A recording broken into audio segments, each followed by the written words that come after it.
बहुत गई थोड़ी रही जीवन, क्षण क्षण सोऊ न साता। बहुत चला गया अब बहुत कम बाकी है, आ वह भी क्षण क्षण नाश हो रहा है। लेकिन हम इस बात पर विचार नहीं करते हैं कि हमको क्या करना चाहिए। यह मनुष्य शरीर कितना दुर्लभ है। संत वाणी है, तीन बात दुर्लभ संसार, आसुर दुर्लभ नर्तन भारत अवतार। तीन चीज दुर्लभ है। पहला दुर्लभ है यह मनुष्य शरीर, दूसरा दुर्लभ है भारत वर्ष में जन्म लेना, अति दुर्लभ सत्संगे प्यारा, और अति दुर्लभ है सत्संग। मनुष्य शरीर दुर्लभ है, 84 लाख जोनी का शरीर दुर्लभ नहीं है। यहां तक कि देव जोनी, देव शरीर को भी दुर्लभ नहीं बतलाया गया है। यानी देव शरीर से, देव जोनी से ऊंचा मनुष्य जोनी है। इस बात पर हम अगर विचार करें तो निश्चित रूप से मनुष्य शरीर प्राप्त करने का जो फल होना चाहिए उसके लिए हम लगेंगे। और अति दुर्लभ है सत्संग। भगवान के कथा को दुर्लभ नहीं बतलाया गया, भगवान के कीर्तन को दुर्लभ नहीं बतलाया गया। यदि करके उससे भी लाभ है, लेकिन सत्संग को दुर्लभ बतलाया गया है, क्योंकि सत्संग से ही मानव जीवन की सफलता है। आज संयोग से, परमात्मा की विशेष कृपा से मनुष्य शरीर भी मिला हुआ है और भारत वर्ष में जन्म भी हुआ है। भारत की भी अपनी विशेषता है। आप कहेंगे कि दुनिया में जितना देश है वहां पर क्या भगवान के बारे में, ईश्वर के बारे में नहीं बताया जाता है? दुनिया में जितना देश है वहां भी, अरे हिंदू धर्म, इस्लाम धर्म, ईसाई धर्म, जैन धर्म, पारसी धर्म, नाना तरह का सिद्धांत है। लेकिन भारत की क्यों विशेषता है? आज से नहीं, सनातन से भारत योग भूमि है। ऐसी बात नहीं है कि यहाँ पर भोग नहीं है, भोग भी है, लेकिन प्रधानता योग की रही है। और दुनिया में जितना देश है वहां पर प्रधानता योग की नहीं रही, वहां पर प्रधानता भोग की रही है, भौतिक सुख की रही है। यहाँ भी पाश्चात्य सभ्यता हावी है, लेकिन जड़ मूल समाप्त नहीं होता है। यह कर्म भूमि है, ज्ञान भूमि है, भोग भूमि भी है, लेकिन प्रधानता योग की है। योग माने होता है, योग का तो कई माने होता है। वैदिक सिद्धांत के अनुसार अष्टांग योग है, जम, नियम, आसन, प्राणायाम, प्रत्याहार, धारणा, ध्यान, तप, समाधि। और वेदांत के अनुसार योग का माने होता है प्राण वायु, अपान वायु को समन करना, चित्त को एकाग्र करना, ब्रह्मभूत प्रसन्न आत्मा न सोचती न कांक्षती। लेकिन जो लोग सुजान संत हुए, ऊंच कोटि के संत हुए, वे लोग जोग का माने क्या बतलाए, ये सब लोग जानते हैं। जोग माने होता है जोड़ना, अपने को सूरत के माध्यम से प्रभु से जोड़ ले, प्रभु के नाम से जोड़ लेना। वास्तव में यही योग है। यह कठिन योग नहीं है। बाकी जो योग बतलाया गया वह कठिन योग है, लेकिन अगर आप जान जाएं तो यह सहज योग है। सहज योग अमृत रस चाके लागे न पैसा दाम, अमृत पार ब्रह्म के नाम पीले श्वास सूरत से राम। यह सहज योग है। तो भारत भूमि प्रधानता योग की रही है। सत्संग में आप कहेंगे कि दुनिया में बहुत जगह सत्संग हो रहा है। सत्संग कहते किसे हैं? भगवान का कथा कहा जाता है, व्यवहार की बात कहा जाता है, नीति की बात कही जाती है। बहुत सरस रसदार बात जिसमें मन लगता है, आनंद आता है। वास्तव में आनंद का मतलब तो होता है मुक्ति, तो आनंद तो नहीं कहेंगे। प्रसन्न आप हो जाते हैं कुछ समय के लिए, लेकिन सदा सर्वदा के लिए मुक्ति हो जाए, इसी उद्देश्य से भगवान ने यह शरीर दिया। स्वर्ग की प्राप्ति हो जाए, वैकुंठ की प्राप्ति हो जाए, इसके लिए भगवान ने शरीर नहीं दिया है। साकेत गोलोक, जीवलोक, निर्गुण लोक तक चले जाएं, इसके लिए भगवान ने शरीर नहीं दिया है। इस भवसागर से पार जाने के लिए हम मानव तन मिला है। उसके लिए एकमात्र गुप्तमती का सत्संग अगर मिलता है तब तो आपका जीवन सार्थक है। अगर नहीं मिलता है तो आपका जीवन सार्थक नहीं है।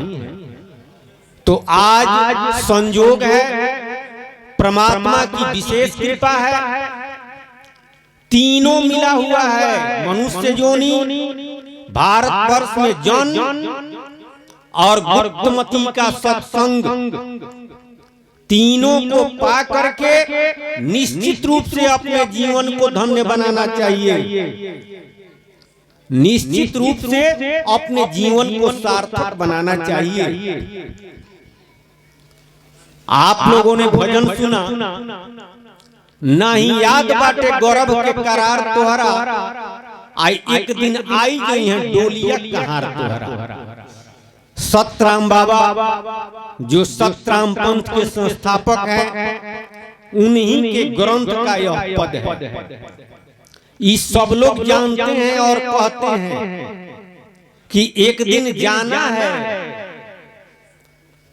एक दिन मरना है, ये सब लोग कहते हैं।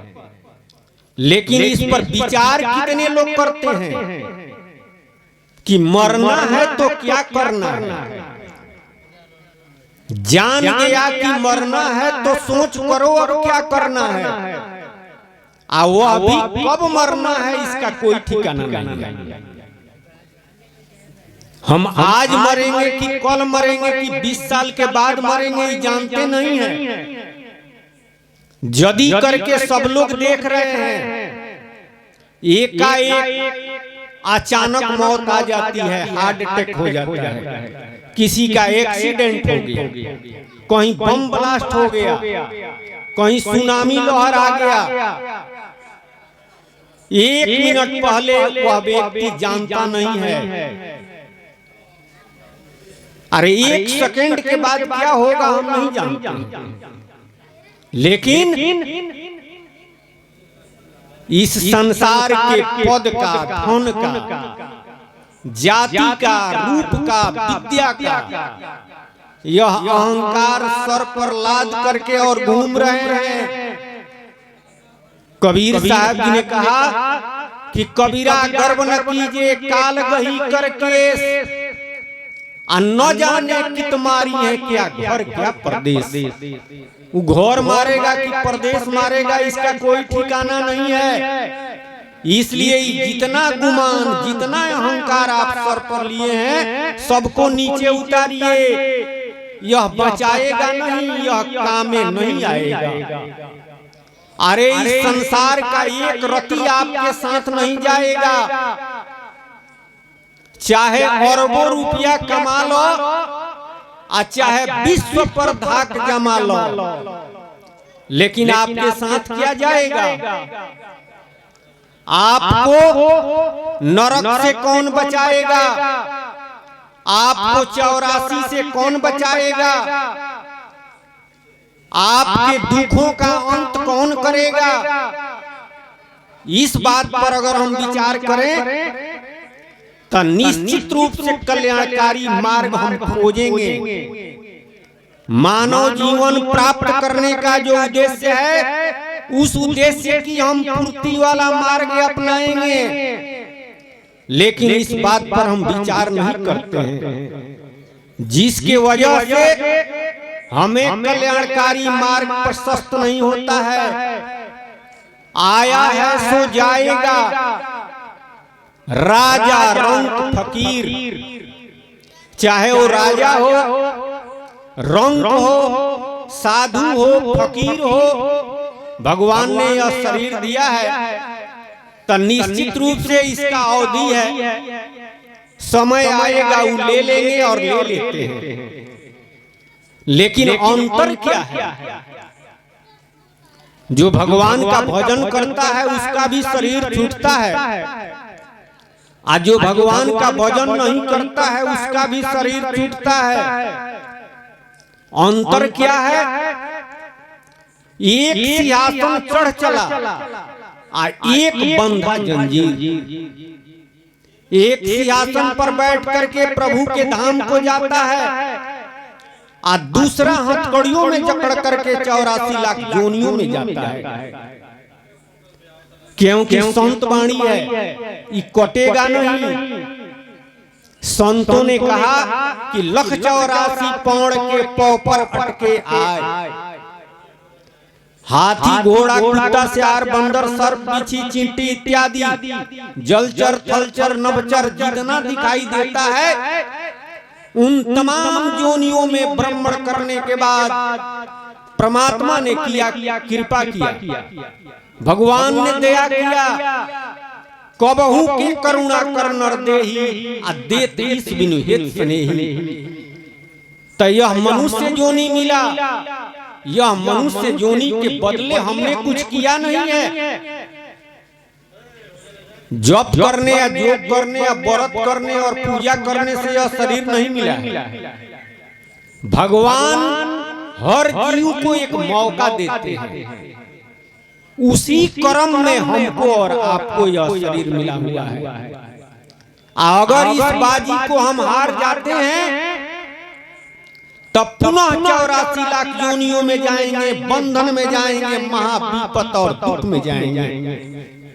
उसी से छुटकारा के लिए संत महात्माओं का आगमन, सतगुरु कबीर साहब, दरिया साहब, पलटूदास, रैदास, नानक देव, तमाम संतों का आगमन, और वे संत महात्मा उस कल्याणकारी मार्ग जिससे आपका बंधन छूट जाए, आप सदा श्रद्धा के लिए मुक्त हो जाए, वह उपाय संतों ने बतलाया है और याद दिलाया है। जब हम आप सभी माता के पेट में थे तो हमने आपने सबने करार किया, कबीर साहब जी की वाणी प्रमाण है। कबीर साहब जी ने कहा, भूली गइल गर्भ करार नाही रे सत्संग कियो। गर्भ का करार भुला गए, इसका कारण है कि आप सत्संग नहीं करते हैं। तो क्या करार किए हैं? गर्भवास में रहो कौल कियो तो ही। जब माता के पेट में थे तो क्या करार किए? गर्भवास में रहो कौल कियो तो ही, निस दिन सुमिरो राम कष्ट से काढ़ो मोही। निस दिन का मतलब होता है, निस मने रात, दिन मने दिन, रातों दिन। अध्यात्म में निस दिन का मतलब होता है सुषमड़ा। सुषमड़ा से हम राम नाम का सुमिरन करेंगे। कबीर साहब की वाणी यही हमने करार किया, आपने करार किया। लेकिन इस संसार में आने के बाद राम नाम भुला गया। राम राम लोग कहते भी हैं, लेकिन राम नाम का मर्म नहीं जानते हैं। राम नाम का भेद जानकर नहीं कहते हैं, जिसके वजह से राम नाम का फल नहीं मिलता है। बाकी माया का नाम तो अनेकों है। शरीर का नाम, काया नाम सभे गोहरा। ब्रह्म का नाम, जीव का नाम सुहम, अपभ्रंश सोहम कहता है। वंग का अक्षर ब्रह्म, ये सब याद है, लेकिन राम नाम भूला गया। इसी को याद कराने के लिए एक बात की बात है, बहुविधि कहा बनाए। भारी पर्दा बीच का ताते लखा न जाए। एक ही बात है राम नाम, एक ही बात है सत्पुरुष, एक ही बात है सत्य नाम, एक ही बात है पार ब्रह्म, एक ही बात है सतगुरु। इस एक बात को समझने और समझाने के लिए बहुत सारी बातें कही गई है। साहब जी तो 14 अरब ज्ञान की बात कहे। 14 अरब ज्ञान में भागा, लेकिन कितने लोग समझे? नहीं समझने का भी कारण है। जब कबीर साहब आए, चाहे रैदास जी, नानक देव जी, तुलसीदास जी, उस समय देश गुलाम था, राजतंत्र था, देश स्वतंत्र नहीं था। स्वतंत्र जब तक आप नहीं होंगे तब तक वाणी की स्वतंत्रता नहीं रहेगी, विचार की स्वतंत्रता नहीं रहेगी। आपको जो कहना है वह स्पष्ट रूप से नहीं कहेंगे, क्योंकि राजतंत्र में राजा जिस इष्ट को मानता है, जिस धर्म को मानता है, जिस सिद्धांत को मानता है, प्रजा को बाध्य होकर के मानना पड़ता है। अरे भीतर से न माने, ऊपर से तो सूर में सूर मिलाना ही पड़ेगा। तो उस समय राजतंत्र था। कबीर साहब भी अपनी बात उस प्रभु के बारे में और प्रभु के प्राप्ति वाला उपाय बतलाए। नानक देव जी भी बतलाए, दादू साहब, पलटूदास, रैदास, नानक देव सब लोग बतलाए। लेकिन किस तरह से बतलाए? कबीर साहब जी अमृत वाणी में कहे, बुझेला कोई बिरले अमृत वाणी। रुई डूबे सील उतराय आ कूद कूद के मछली बगुलवे के खाए।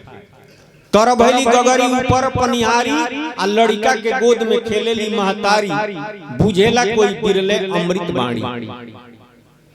एक अचरज में ऐसा देखा, बानर दूहे गाय आ दूधवा दूध दूध भुइया गिरावे, माखन हाट बिकाय। कहीं देख लो संतो, सब लोग कहे कि सारा उल्टा है, लेकिन साहब जी कहे कि बिल्कुल सीधा है। संत कहे सब सुलटा सुलटा आ लोग बुझे सब उल्टा उल्टा। संत लोग विशेष तरह से सीधा कहे, लेकिन लोगों को बुझाया उल्टा। एक संत हुए आपको तुलसी साहब हाथरस वाले, जिन्होंने भट्ट रामायण लिखा है और तुलसीदास जी रामचरितमानस का रचना की। तो तुलसी साहब और तुलसीदास दो हुए। तुलसी साहब ने कहा कि सांच कहे अति कष्ट है आ झूठ कहे जग नष्ट। सांच कहते हैं तो इतना कष्ट है, लोग मारने के लिए तैयार है, आ झूठ कहेंगे तो उसी पर चलेगा तो नष्ट होगा।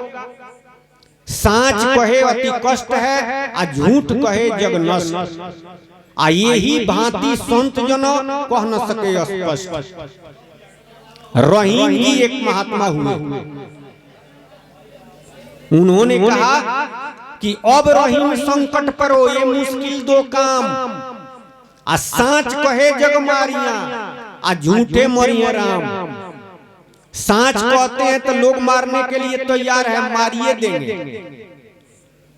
आज झूठ कहेंगे तो रामे जी मारेंगे। अब तो संकट पड़ गया।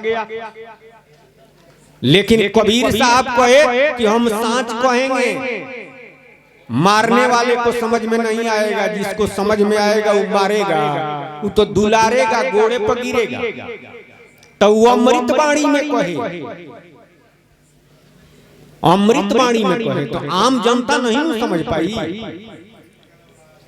इसका कारण था, कारण यही था कि देश स्वतंत्र नहीं था, वाणी की स्वतंत्रता नहीं थी, विचार की स्वतंत्रता नहीं थी। जो लोग संतों के नजदीक गए, संतों ने गोष्ठी रूप में समझाया। आज देश स्वतंत्र है, वाणी की स्वतंत्रता है, विचार की स्वतंत्रता है। सब लोग अपनी अपनी बात कहते हैं। हर सिद्धांत के लोग, हर धर्म के लोग अपनी अपनी बात कह रहे हैं। नास्तिक भी अपनी बात कहता है, ईश्वर नहीं है, वो कह रहा है। कोई रोकने वाला है? कोई रोकने वाला नहीं है। स्वतंत्र भारत में सतराम बाबा, जो सतराम पंथ के संस्थापक हैं, कबीर साहब, दरिया साहब, पलटूदास, रैदास, नानक देव, तुलसीदास, उन तमाम संतों के विचार को, बात को स्पष्ट रूप से बतलाए कि उनका कहने का उद्देश्य क्या था, इसका माने क्या है। आप समझें, आप जाने। तो कहने का मतलब है कि हम लोग भी माइक लगा करके, मंच लगा करके कह रहे हैं और सुनने वाले लोग स्वतंत्र रूप से सुन रहे हैं। तो इस मनुष्य शरीर प्राप्त करने का जो उद्देश्य है, उस उद्देश्य के प्राप्ति के लिए इस बात को सुनकर, संतों के बात को सुनकर अगर लगते हैं तो निश्चित रूप से भवसागर से पार जाएंगे। 84 लाख योनियों में नहीं जाना पड़ेगा। माता के पेट में हमने और आपने जो करार किया, उस करार को याद करा रहे हैं कबीर साहब, हमारे सतराम बाबा। ना ही याद बाटे गर्भ के करार तोहरा, आ एक दिन आई गई है डोलिया कहार तोहरा। डोली कहार तो आइए जाएगा, ये निश्चित है। नैहर से गोरी मेला में आईलू आ ससुरा के गांव भुलाई। लड़की का जहाँ जन्म है वह नैहर है। इस बात पर विचार किया जाए, नैहर और ससुरा तब समझ में आएगा, हमारा मालिक कौन है तब समझ में आएगा, जब हम जानेंगे कि मैं कौन हूं, आप कौन हैं, आप कहां से आए हैं। हमसे अगर कोई पूछता है कि आपका नाम क्या है, तो हम कह देंगे हमारा नाम संजय है।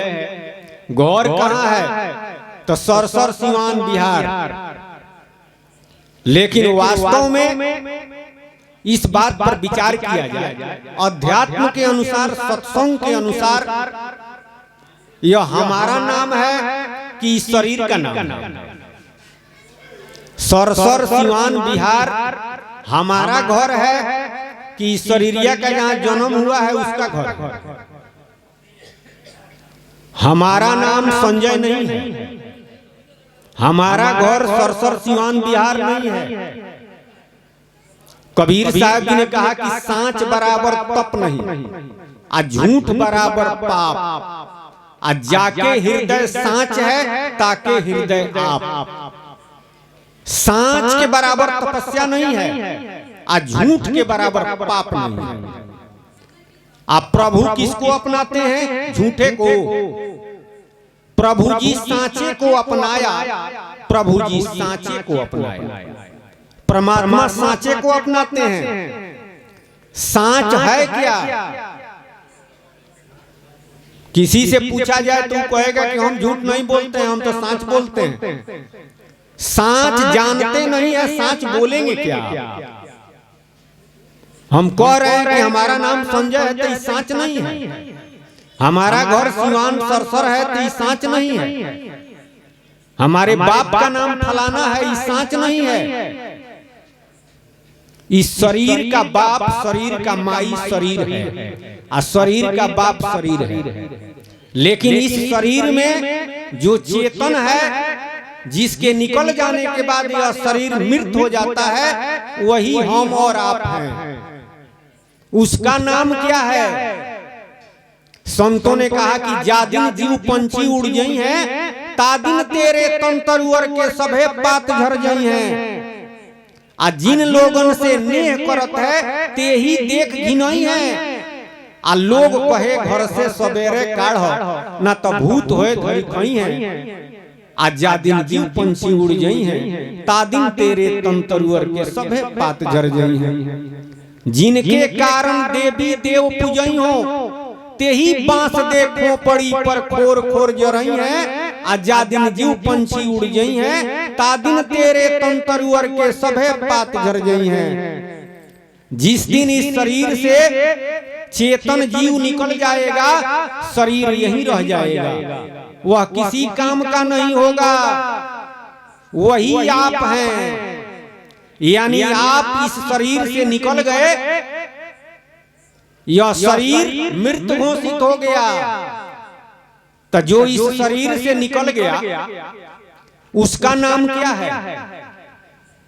उसके बाप का नाम क्या है? उसका घर कहां है? पता है? अगर पता है तब तो आप सांच जानते हैं। आप पता नहीं है तो झूठे को सांच कह रहे हैं, झूठवे को आप सांच कहते हैं। यही बात कबीर साहब कहे कि सांच खाली जान जाइए, वो तपस्या उसके बराबर नहीं है। हमारे सतराम बाबा कहे कि ये दुनिया पागल खाना, कोई बूझत संत सुजाना। कोई हंसता है कोई रोता, कोई जगता है कोई सोता, नहीं खबर मौत नियराना। ये दुनिया पागल खाना, कोई बूझत संत सुजाना। पागल व्यक्ति से पूछा जाए कि आपका नाम क्या है, आपका घर कहाँ है, आपके पिताजी का नाम क्या है, तो वो कहेगा कि हमको पता नहीं है। कहां से आ रहे हो ये पता नहीं है, कहां जा रहे हो ये पता नहीं है। हमको भी अगर अध्यात्म के अनुसार, सत्संग के अनुसार पता नहीं है कि हमारा नाम क्या है, हम कहां से आए हैं और फिर कहां जाना है, हमारे बाप का नाम क्या है, तब पागले हैं, पगलाइले हैं। इसीलिए संतों ने कहा कि सारा दुनिया जग बौराना, संतो जग बौराना, बौराना में पगलाना। सांच जानिए आप कौन हैं या कहां से आए हैं। कुछ लोगों से पूछा जाए तो वो कहेगा कि हम हिंदू हैं, आ कोई कहेगा कि हम मुसलमान हैं, कोई कहेगा कि हम ईसाई हैं, जैन हैं, पारसी हैं, बौद्ध हैं, सिख हैं। कुछ लोग मिलेंगे तो वो कहेंगे कि हम ब्राह्मण हैं, कोई कहेगा कि हम क्षत्रिय हैं, कोई कहेगा कि हम वैश्य हैं, कोई कहेगा कि हम शूद्र हैं। आप सांच बोल रहे हैं, सांच नहीं बोल रहे हैं। न कोई हिंदू है, न कोई मुसलमान है, न कोई ईसाई है, न कोई सिख है, न कोई जैन है, न कोई ब्राह्मण है, न कोई क्षत्रिय है, न कोई वैश्य है, न कोई शूद्र है। यह सारा धर्म और कर्म का नाम है। आप कर्म का निर्वहन करने वाले हैं कि कर्म है? राम राम राम। आप धर्म को मानने वाले हैं कि धर्म है? उदाहरण के लिए एक व्यक्ति आज अपने को हिंदू कहता है और दूसरे दिन इस्लाम धर्म कबूल कर ले तो वो अपने को क्या कहे? वही अगर तीसरे दिन ईसाई धर्म कबूल कर ले तो अपने को कहेगा ईसाई। तो हिंदू से मुसलमान हो गया तो उसका हिंदू कहां चला गया? अगर वो हिंदू है तो हिंदू कहां चला जाता है? अब मुसलमान अगर हिंदू बन गया तो उसका मुसलमान कहां चला गया? अगर वही रहता तो चला कहां जाता? एक नियम, एक कानून, एक संविधान का नाम है, उसको हम मानते हैं, उसको फॉलो करते हैं तो मान लेते हैं कि हम वही हैं। अरे उस कानून को मानने वाले हैं कि हम कानूने हैं। सतराम बाबा कहे कि सुन सुन हिंदू मुसलमान, तारा के भरमौले व शैतान हो बुझैला बिना, बुझैला बिना भरमा दिया है। आ ठगने वाला ठग रहा है। आपस में दुनिया के लोग लड़ रहे हैं, कट रहे हैं। जब तक आध्यात्मिक ज्ञान नहीं होगा, संतों के बात को बूझेंगे नहीं, तब तक मानसिक शांति नहीं आ सकती है, अशांति रहेगा। चाहे लाख कोई नारा लगावे, हिंदू मुस्लिम सिख ईसाई आपस में है सब भाई भाई, आज तक नहीं हुआ, वो नहीं करेगा। क्योंकि हिंदू का मतलब ईसाई नहीं होता, ईसाई का मतलब मुसलमान नहीं होता। सबका नियम अलग अलग है, तो एक कैसे होगा? खाली नारा लगाने से थोड़े होगा। हाँ, जो अपने को मुसलमान कहता है वह समझ ले कि इस शरीर में चेतन जो निकल जाता है, जिसके बाद यह शरीर मृत हो जाता है, वही मैं हूं। तो उसको उर्दू में रूह कहिए। जो अपने को हिंदू कहता है वह समझ ले कि इसमें जो चेतन है, जिसके निकल जाने के बाद यह शरीर मृत हो जाता है, वही मैं हूं। तो उसको जीव कहिए। ईसाई जो अपने को कहता है उसमें भी तो वही है, तो अंग्रेजी में उसको सोल कहिए। तो जीव का माने रूह होता है, रूह का माने सोल होता है। जिस तरह से पानी को अंग्रेजी में वाटर कहिए, उर्दू वगैरह में आप कहिए, तो भाषा का अंतर है, तीनों एक ही हुआ। उसी तरह से जीव, रूह, सोल, भाषा का अंतर है, तीनों का माने एक ही हुआ। तो इस तरह से आपस में सारा दुनिया के लोग भाई हैं, सारा दुनिया के लोग आपस में भाई हैं। लेकिन अपने को हिंदू मुसलमान ईसाई कहता है कि हम भाई हैं। भाई नहीं हो सकता है, होइबे नहीं करेगा। तीनों का माने एक होइबे नहीं करता है। सुन सुन हिंदू मुसलमान तारा के भरमौले बा शैतान।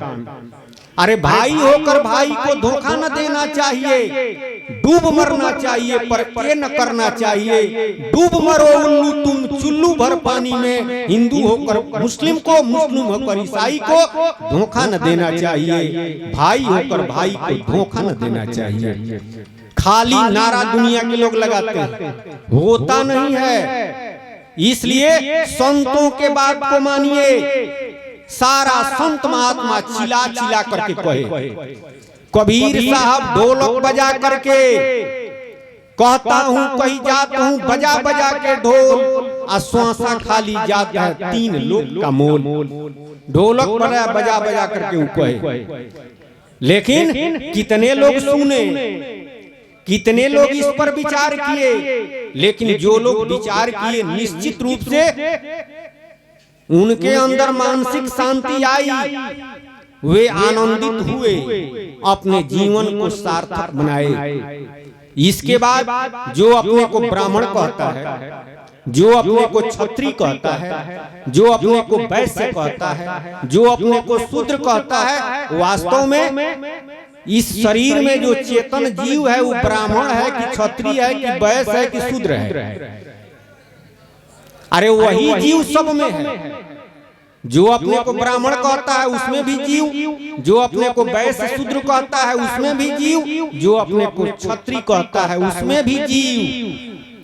तो जीव ब्राह्मण है, जीव क्षत्रिय वैश्य शूद्र है। इस सारा भरम का नाम है। कहने का मतलब सबको भरम है। अगर भरम नहीं हटेगा, पर्दा लगा हुआ है। गोसाई जी ने कहा कि है नियरो सूजत नहीं, लानत ऐसो जिंद, आ तुलसी या संसार में भया मोतिया बिंद। धिक्कार है ऐसी जिंदगी की, लानत मने धिक्कार।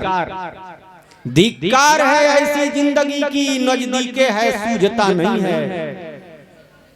झूठे को साच समझा हुआ है, साच को जन्मे नहीं करता है। इसलिए चेतन जो जीव है, जो सब में है, अगर यह बात हम समझ जाते हैं तो अब हम खोजेंगे कि इस जीव का मालिक कौन है, ये कहां से आया है, इसका बाप कौन है, अब फिर कहां जाना चाहिए, इस बात पर विचार करेंगे। तो कहने का मतलब है संतों के अनुसार कि इस संसार में न कोई हिंदू है, न कोई क्षत्रिय है, न कोई ब्राह्मण है, न कोई मुसलमान है, न कोई वैश्य है। यह सारा धर्म और कर्म का नाम है। यह समझ करके अपने को जीव जब समझेगा तब सोल रिलीजन, जीव धर्म, रूहानी मजहब, जीव धर्म, आज तक हिंदू धर्म, ब्राह्मण धर्म, क्षत्रिय धर्म, वैश्य धर्म, चाहे इस्लाम धर्म, बाकी धर्म के बारे में हम सुनते हैं और कहते हैं। लेकिन जब हम जान गए कि हम जीव हैं तो जीव का धर्म क्या है, जान गए कि सोल है तो सोल रिलीजन क्या है, जब जान गए कि हम रूह है तो रूहानी मजहब क्या है, इसके बारे में जानना पड़ेगा। तब अपने मालिक के बारे में जान सकते हैं। रूहानी मजहब और सोल रिलीजन, जीव धर्म, जीव पर दया करना, रूहों पर रहम करना और सोल पर मर्सी करना। धर्म क्या चीज है, ईमान किसे कहते हैं, हिंदू क्या चीज है, मुसलमान किसे कहते हैं, ये जानना पड़ेगा। गोसाई जी ने कहा कि जाने बिनु होई न प्रतीति, अब बिनु प्रतीत होई न प्रीति, अब प्रीत बिना न भक्ति दृढ़ाई, जिमी खगेश जल की चिकनाई। तो सांच बात संतों ने कहा, लेकिन कुछ इस तरह से कहा कि जब तक सत्संग नहीं करेंगे तब तक समझ में नहीं आएगा। अरे गांधी जी के नेतृत्व में देश आजाद हुआ, बहुत लोग आंदोलन किए, कुछ लोग मारे गए, फांसी पर चढ़े, लेकिन स्वतंत्रता के लिए आंदोलन लोग छोड़े नहीं छोड़े, चाहे वो मारे आ चाहे जेल में डाले, लेकिन लोग आंदोलन करते रहे। उसी तरह से संत लोग भी सांच बात कहना नहीं छोड़े, लेकिन कुछ तौर तरीका लगे तोप गोले चले बम सरों पर, हटना न पीछे पलक भर, बढ़े जाना आगे, बढ़े जाना आगे, बढ़े जाना आगे।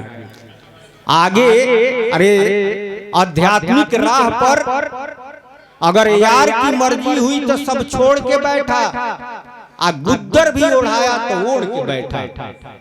पूरा मर्द वही है जो हर हाल में खुश है, आ दुख में भी खुश है, आ सुख में भी खुश है।